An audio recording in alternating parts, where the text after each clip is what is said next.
And boom, we are live. We're back, baby. Way to go. All right, we are back.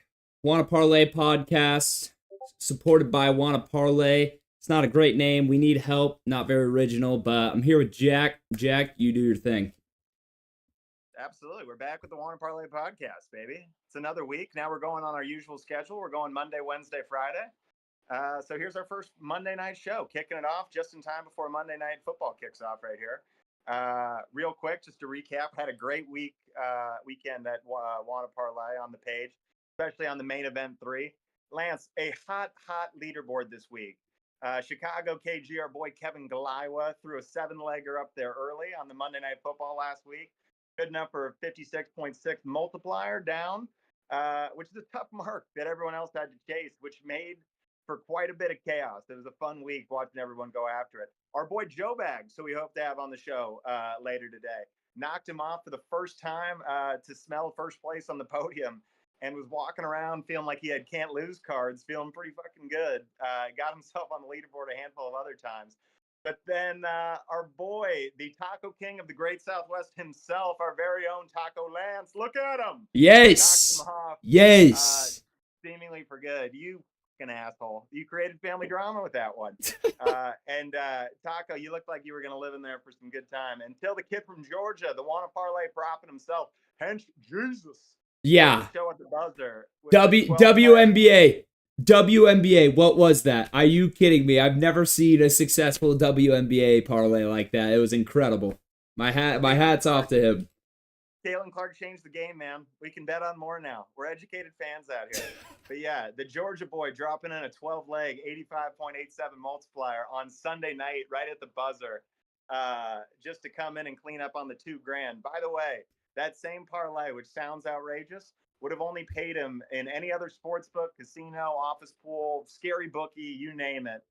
Only would have paid him $171.74. So $2,000 from Wanna Parlay this weekend. If you're placing parlays, I'm telling you to do it on Wanna Parlay.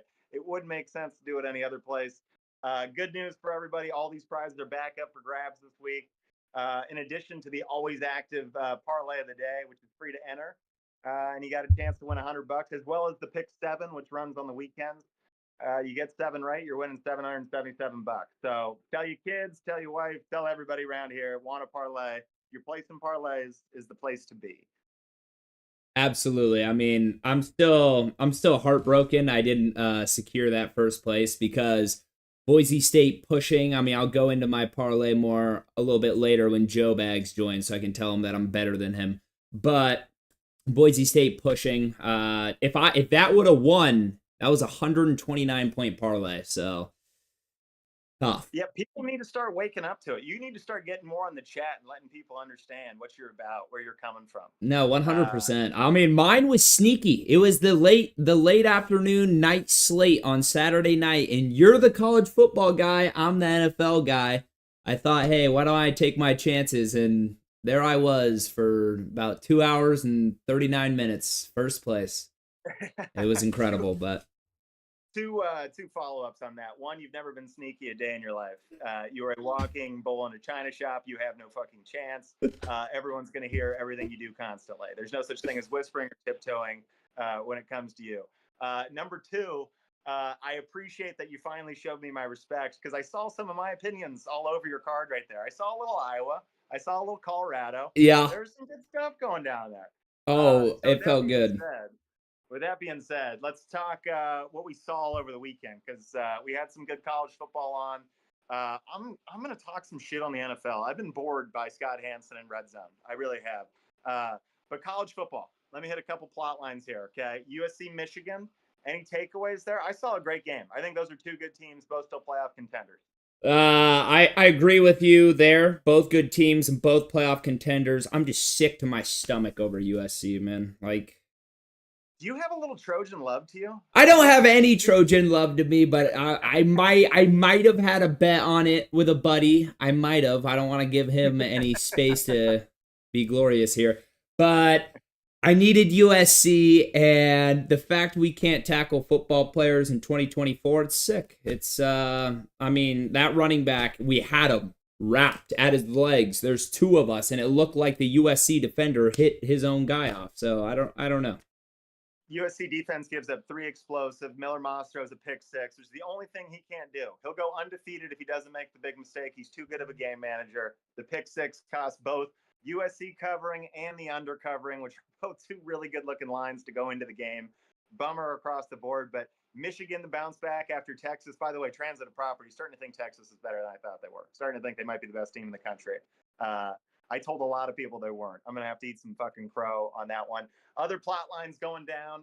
Not enough people pay attention to Group of Five football. So just to update the people, Northern Illinois, coming off their Notre Dame win, gets beat by Buffalo in overtime. So Boise State fans rejoice. Washington State guys get real excited about your chances. Some Group of Five team's going to take that 12 seed. No longer Northern Illinois. See you later. Other plot lines. Who the fuck is this BYU team, dude? I've been paying attention just because they beat SMU, but that just was like the sleepiest pillow fight of a game you've ever seen. So I just wrote both teams off. SMU comes back, beats the shit out of TCU this week. And then BYU, I hammered Kansas State. I put them in every single one of parlay. I had them in every single indie pick. I hammered Kansas State. Hammered them again at halftime. Going, okay, this is Provo bullshit. I get it. The Mormons are getting loud. That's the way it goes when you go to fucking Salt Lake. I get it. Provo's rolling. But Kansas State's going to settle down. Here we go. No, ass kicking. And now all of a sudden, BYU's 3-0 going into a Baylor team that looks middle of the road. Yeah. Is BYU all of a sudden going to look like a playoff contender at the midway mark of the season? BYU, it was unbelievable. I don't know who came back from the mission trips this year. I don't know what 25-year-old white guys they got out there, but the group they got, they're legit. Like, that was incredible against Kansas State. That punt return, like, the ball's rolling back. I'm thinking, oh shit, great, not good, great field position. Next thing I know, we're going to the house. I mean, I don't know what it was. Dude, when I was coaching at Montana, we played, and this is going to sound like an indictment of the Mormon Church. Anything but. It's a celebration. You guys have a leg up on everybody else. When I was at Montana, we played Weber State, which is also, it's Ogden, Utah. It's right there. They're all Salt Lake suburbs, basically. I see. Okay. And I'm making the scouting report before the game, and for some dumb fucking reason, my format just was I put the like height, weight, and then I'd put date of birth on there. Just have no idea why. So I'm going through their program. I'm putting that all in there. I'm a coach on the staff. I was born in '94. I'm putting these birthdays down: 92, 1992, 93, 93. I'm like, who the these guys are playing men? That's I mean, oh god, that was. Don't even get me started. We clipped them good in the regular season, but they fucking whooped our ass in the playoffs in a snowy game, and fucking Utah sucked. Damn. Other plot lines, though, as I digress. The Colorado Hail Maria, pretty fucking good right there. You and me were both on Colorado, partner. That one saved me. That one saved me a lot. I won't say how much, but that one saved me a lot. That was a big win. The lesson learned there is good things happen to good people, and we're good people. We deserve a break. I feel like I've been putting some good picks down and eating some shit to start the season.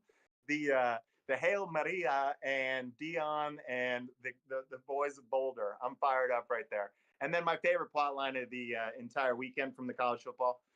Mac Brown, one of the all-timers in the college football story, with one of the funniest moments ever. They get clapped by James Madison, give up 70 points.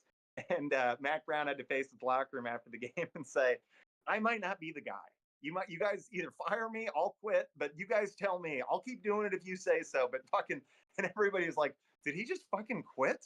And so he got home. His ops guy talked him out of it. He had to go text the team like, no, I'm with you. Let's fucking go, and have to walk this whole thing back. But that's how bad the Dukes of JMU got him. They had him ready to fucking hang it up. It's understandable. I mean, that was unbelievable. The performance that James Madison put on them. Just start out the game was a block. Was it a block punt? Yeah, do not sleep on the Dukes. I know they lost their coach. Signetti's now at Indiana, but I'm telling you, if you don't want to bet on them, fine, but do not bet against these guys. It's like betting against Taylor Swift and Arrowhead. Don't fucking do it ever. You're going to lose. Don't even say things like that. Don't ever make that mistake. Dude, So take me to the NFL because I've got a little bit of a bone to pick. I like these first couple weeks, and it might just because I'm losing. I was about ready to pull Mac Brown myself with my NFL picks and just say I'm not the guy. Clearly, I'm going to start fucking outsourcing these picks. I'm going to start going through some cards on Wana and seeing what other people are taking. But what you like what's going on in the NFL? You having fun with it? The quote, "I'm not the guy," is just incredible. I mean, that is just hilarious. My big takeaways from the NFL, I'm gonna be honest. Brian Flores. That's the Vikings defense coordinator, right? Yeah. He was the guy. He was longtime Patriots DC headman in Miami. Got fired. Spent a little time in Pittsburgh Yeah. with Tomlin. Yeah. Okay, I was just confirming. He is putting on some master classes with these somewhat young, inexperienced quarterbacks. His first game, Giants, Daniel Jones coming off an injury, and he's Daniel Jones, whooped his ass. 49ers, Purdy, this is his second year as coming in as the starter. Still a little young, whooped his ass. I know they scored at the end to kind of make it a 10-point game. It was an ass whooping. And now with the Texans, Stroud, young, second season, dominated him. So it looks like Brian Flores is cooking up somewhere on that Vikings defense, which I didn't even know the Vikings defense was going to be a narrative this year. Notable things I will say, though, Niners and Texans did have their lead running back out, which, if you don't have a run game with this Vikings defense, it looks like you have nothing. But that's one thing I got in the NFL. Brian Flores tipped the cap. And the other one was Baker Mayfield's back to reality. I know I was doing a little glazing. I was on the Baker train. I thought he was doing incredible, and he was going to keep doing incredible. But Sean Payton, those Broncos really humbled him at home. It was at home too. So those are my two things. Yeah, that's the NFL. I think I've got Baker figured out. He needs to be put in the underdog role to have success. Anytime he's a front runner, fucking look out. He's not built for it. Heisman winner, first overall pick, 3 years of shit. 3 years of shit.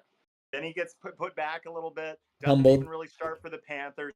Humbled. Goes to the Rams. 3 days there. Starts on Thursday night. Wins the game. Underdog fucking mentality. Bucks last year. Everyone had him written off as the last team in the division. What are the Panthers going to do? Could they make the playoffs with a rookie quarterback?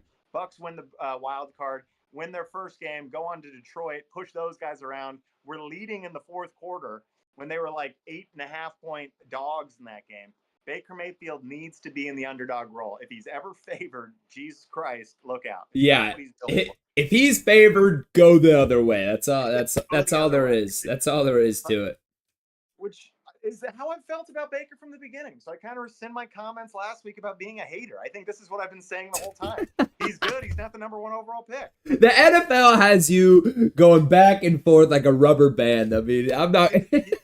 You know what I figured out about the NFL this weekend? So hot take here. I've got it mastered. All right. Look, follow me blindly. I finally figured them out. I have the secret to success right here. No, but the NFL is like everybody is within 8 points of each other. Every single team. So Panthers, can go out and clap a Raiders team that I all of a sudden fell in love with last week. 100%. It's not like that when the Panthers played the Chiefs that we're watching Alabama play fucking Towson or Youngstown State. We're watching then Alabama play like Ole Miss. Yeah. That's like the thing. So on any given moment, and everyone's been saying this, fucking any given Sunday, la-di-da. But I'm trying to make money here. I don't like betting on bad teams. But it's hard. It's hard out here. The NFL is just it's tough. I mean, the Red Rocket from Carolina, are you serious? Like, they handled the Raiders. I mean, I expected them to fight and have passion, but they whooped ass. I thought I was being really slick, just going, I don't give a shit about Andy Dalton. What's Andy Dalton done for me since the 2011 Rose Bowl? I'm supposed to be excited because he took the Bengals to one playoff and lost. That's the Andy Dalton 9 years removed, I think, is going to move the needle for this Carolina Panthers team. And everyone's talking like it's going to be an injection in the arm for the team. And I'm looking at it going, I've seen Andy Dalton get pump-up speeches. You ever seen it? I haven't. It's accompanied with the caption, Andy Dalton couldn't motivate me to make a sandwich. because it's just him. Like it's like a Boy Scout speech, like before you go out and start collecting like fucking maple leaves. It doesn't make any sense. It's terrible. I was Oh like, my God. this isn't the guy who's going to galvanize the locker room, and all of a sudden here we go. And sure enough, I'm wrong. Which, by the way, something to pay attention to. Any single time a coach gets fired, any single time we go change a quarterback, let's get on that team, because seemingly they defy the odds every time, and just the change of scenery just makes it different. Michigan, by the way, started their backup quarterback this week against USA. By the way, threw for something like 16 yards, like nothing. Oh, yeah, his longest, his longest orgy, I think his name. I mean, I've been calling him that. I hope that's his name. His longest pass, I think, was 8 yards on a check down in the fourth quarter. Like I mean, but back to the Panthers and Raiders. I also think a lot of the Raiders game the week before, that comeback win against the Ravens, that was a little bit like a mini Super Bowl for them. Like they were fired up. They were all dancing in the locker room. So I think it was a combination of coming out flat, red rocket, didn't look great for us. 100%. Now, speeding us along, because I'm keeping eyes on the clock, and we got 4:30 kickoff here. Just going to run through and recap my picks from I got Saturdays, Lance has Sundays, as we know. Colorado over Baylor. Thank you very much. I love it. I've been patiently awaiting my gift, and it came. I'll take it all day. That one covers. Utah over Oklahoma State. I didn't get Cam Rising, which would have had me never near this bet, but I put it in early and dealt with the consequences. We cover anyway. Love it all day. Side note, Cam Rising is Van Wilder. He's going to try to stay in college for 10 years. He's going to continue to play 2 games and get medical red shirts, make $1 million in NIL money. He's no longer an NFL prospect. Why would you ever leave Utah? He'll be there until 2035. Keep eyes on it. Next one was Nevada over Eastern Washington. Little tip to the audience. If I'm picking an FCS matchup, you just got to trust me. You just got to trust me. This is Jeff Choate, coach of Nevada, who came from Montana State. This is Eastern Washington, a Big Sky school. No one pays attention to this. The Vegas guys get sleepy. That one was easy. I'm all in on FCS football, I think, going forward. And then the USC Michigan under was in great shape until we throw a pick six. The pick six fucked us. That was good sound logic. We just get hosed on a fucking emotional game in the big house. And then the last one we already touched on was BYU clapping Kansas State. Never in a million years did I see that coming. I thought that BYU team was average. I thought that SMU team was even worse. Sure enough, both teams look like they might have chances to salvage their season. BYU looks like a damn playoff team right now. Yeah. So that's the way it goes. I go 3-2. I'm back up to, what does that make me? 9-6. I was 6-4 coming into the week. You were 4-6 coming in the week. You go 7. You're 7-8. Yeah. I go to 7-8. So slowly but surely, I'm getting back over to the 50% mark. I'll be back into 60 after a big 5-0 week this week. So stay tuned. Feeling good. Take me to Sundays, Lanny. Yeah. Sunday wasn't as successful. We were close, but I'm gonna take you through. I had Chargers money line over the Steelers. I thought I was betting the quarterbacks, but I was wrong. An injured Herbert is a shell of himself. And Tomlin's defense at home, I'm not playing with it again. They're no joke. TJ Watt looks in form. He looks incredible. So I'm just staying away from the Steelers from now on. Next, I got I had Eagles money line over the Saints. That was a close one, honestly. It was a little sketchy. That was a sweat, bro. But hey, hell. Fly Eagles fly. That's all I got. Go Birds. I had Ravens money line over the Cowboys, and holy shit, did I think they were gonna choke again. Lamar Jackson scared me heavily, but he made a big time throw at the end of the game to Zay Flowers, closed the game out. We'll see you next Sunday. All right, I love that. But Raiders -6. I mean, we've already talked about it. I don't even want to speak more. That's a loss. And then Texans -2. The Vikings, like I said, their defense, but now I get to just go and talk about Darny Dots. This guy, he's here to stay. He's not a fluke. He's here to stay. That offense, I mean, he's playing catch really well. Oh, I think someone's joining. Just finished that pick. Tell me it's Joe Bags here. Tell me we got Joe Bags. Is that Joe Bags? Yes, sir. Hello. Am I on mute? Can you hear me? We can hear you.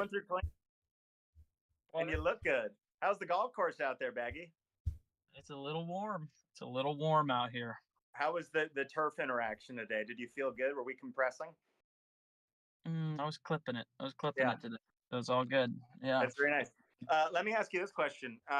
Congratulations making it onto the WANA podium.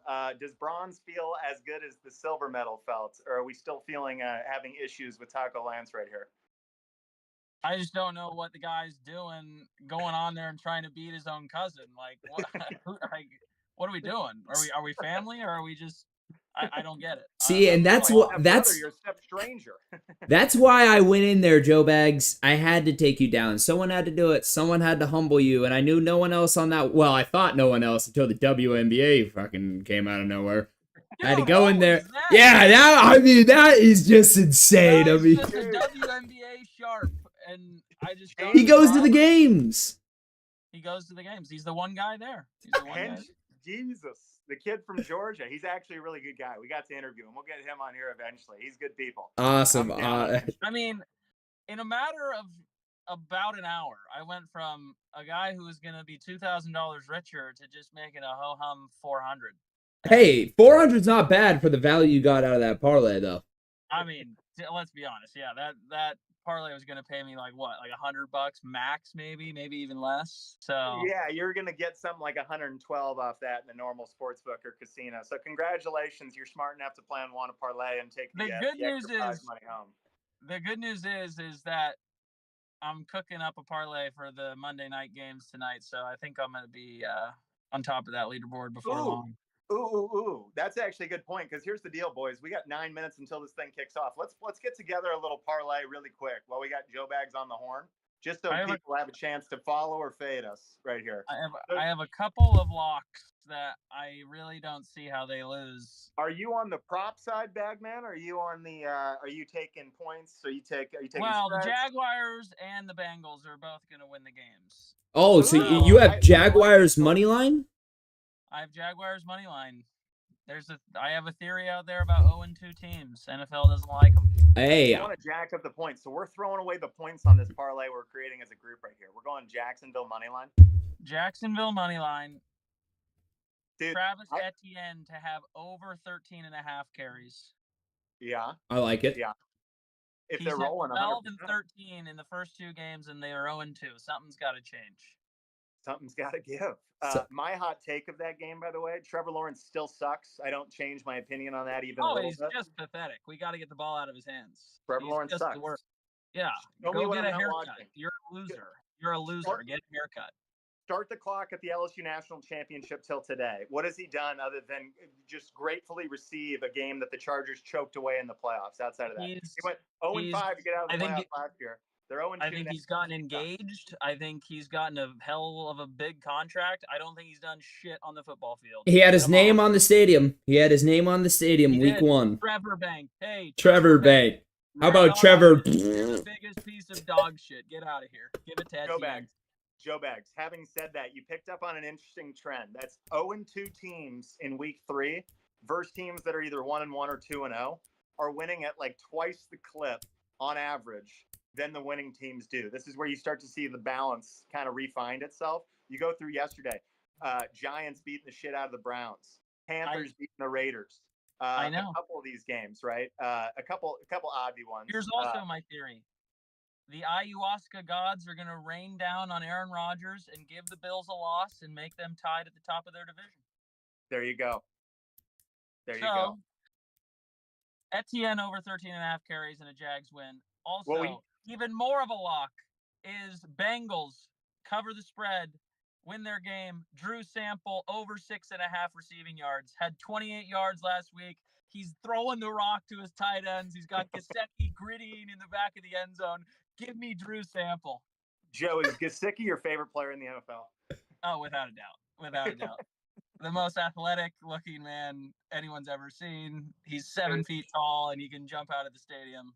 Give me Gesicki and Drew Sample. Gesicki is fucking just perpetually out of control. He's just fucking... He's all arms and legs. He has no torso. He's swinging them things around like crazy. Oh my God. It's unbelievable. Ball security doesn't belong in that guy's vocabulary. No. What'd you say? By the way, speaking of ball security and favorite players to watch in the NFL, officially my favorite guy, this is totally off topic, but officially my favorite guy to watch in the NFL is Will Levis. Good or bad, every single play is fascinating. Will Levis. It is crazy. He is just the biggest piece of dog shit. He makes the most athletically horrible plays I've ever seen in my entire life. It's the guy like defies gravity to throw a pick. It's unbelievable. So, okay, I distracted us here because we got 5 minutes till kickoff. So let's recap. Lance, add on anything you want to this parlay because we got to create something here. So bags. There's a block of locks. You've got Etienne over carries. You've got Drew Sample over receiving yards. I like. Keep going. You've got over receptions or over yards. Over yards, 6.5 yards. You've got Jacksonville to win outright through the points money line, and you've got Cincy to cover the -7. Yep. Lance, any over-unders we need to add to this to juice? Yep. I'm gonna throw in just a single player prop. Keon Coleman over 36.5 receiving yards. This is the game he'll actually make a difference. This is the game. I think he might have 100 yards this game. I don't know about the 100, but I think he's going to cover the 36.5 on just one. It's been all Khalil Shakir. It's time to get Keon involved. I mean, the outside DBs on Jacksonville's weak. They give up way too many passing yards. My Boise State homie. if he's got to wreck my parlay, so be it. But Keon Coleman, book it. Right before we sign off here, Joe, and we let you go, I got to leave you with a thought to ponder because I didn't get this in the notes earlier. But I don't think people realize this, and it's something that's just going to fucking stick in your craw for the next week. And that is, and I'm interested to watch tonight to see about it too, where are we at with our Joe Burrow stock? Is it a little expensive right now? I'm as high as ever. I wish the guy would get off the fucking Euro tour where he's modeling backless suits and get on the football field, but I'm as high as ever. These are concerns. They're real. And then let me drop this crazy stat on you, Joe. Sam Darnold is younger than Joe Burrow. Sam Darnold is MVP status this year. The guy's cooking with oil. I mean, it's unbelievable. How much money is he getting ready to make? Which team, best prediction, what team is Sam Darnold playing for next year? The Minnesota Vikings on a max contract. I mean, goddamn, that guy is... A max contract might be a little crazy, but I like where your head's at with Sam Darnold. No, I'm telling you, give the guy his money. How about touchdown passes? I think in the Rose Bowl broke. You know whose record. Yeah, that's right. I was sitting next to the guy, Joe. He's deserving of 65 mil a year. I'll say it. Dak, get out of here, Dak. We gotta break records with Darnold. 3 games in, give him 65 million. Yep. What are we doing? Dak has become my Matt Ryan bar. There used to be a good bar. This was a Nick Wright take. If anybody's better than Matt Ryan, pay him. And if they're worse, do not pay him under any means. Anybody better than Dak Prescott, I pay. Everybody worse, no shot. Yeah, Dak Prescott is just pathetic. Maybe the worst I've ever seen. No, there's worse than that. But he's the worst for that value. Give me Skylar Thompson over Dak Prescott. That's a wow. And we have 2 minutes left. Joe Bags, you're cut. Get on out of here. Get Joe off the screen. Hey, I want you to be a regular. Keep winning parlays. Keep getting back on the show. I'm gonna win. Drew Sample over 6.5. Okay, there he goes, Joe Bags. What a beauty. Dude, hey, Lance, for nothing else, thanks for knocking that fucker off the board. I can't deal with that cockiness and that shit. Hey, someone had to do it. He thought the family might get him some leeway. No, sir. That only makes it harder. I will say, those not familiar with Joe Bags and his game, he actually had a hot week. Go check out the Wanna leaderboard. He's on there about 7 times. I did see that. I did see that. Pretty good week for the bag, man. But once again, as we said at the top of the show, this stream was brought to you by Wanna Parlay, which is home of the world's richest parlay. Our boy James Roberts, who we talked about during the show, a.k.a. Hench Jesus, just went home with $2,000 this weekend on a $2 investment. Let that sink in. $2,000 on a $2 investment. Speaking for myself, I've already gotten a little banged up this season on some of my picks. I've lost more money than I care to admit. So all of my action is officially headed over to Wanna Parlay, as should yours. We're talking low risk, all rewards here, baby. Talking $2 to enter for prize pools over $5,000. You want a little action out there? You want to make the games interesting? You want to take down your friends and rivals. You want a chance to make some difference-making amount of money. Wanna Parlay is the only place offering that without making you stress on rent payments at the end of the month. You don't need to be calling buddies coming up with IOU plans. You don't need to be calling mom again. You're off her payment plan. You're a financially independent person. This is where you need to be. Do yourself a favor. Check it out now. Lance and I will see you there, and we will see you back here same time next Wednesday. That's all she wrote, folks. I mean, he said it better than anyone could have, better than Shakespeare. Let's get the Jags right out of the gate right here. Yep. Oh, by the way, sneaky last second. I'm going against Joe Bags. I like Bills to cover, and I like Commanders to cover. Just put that in. Just sneak that right in there. That's me. You're soft. You should have said it when he was on here. All righty,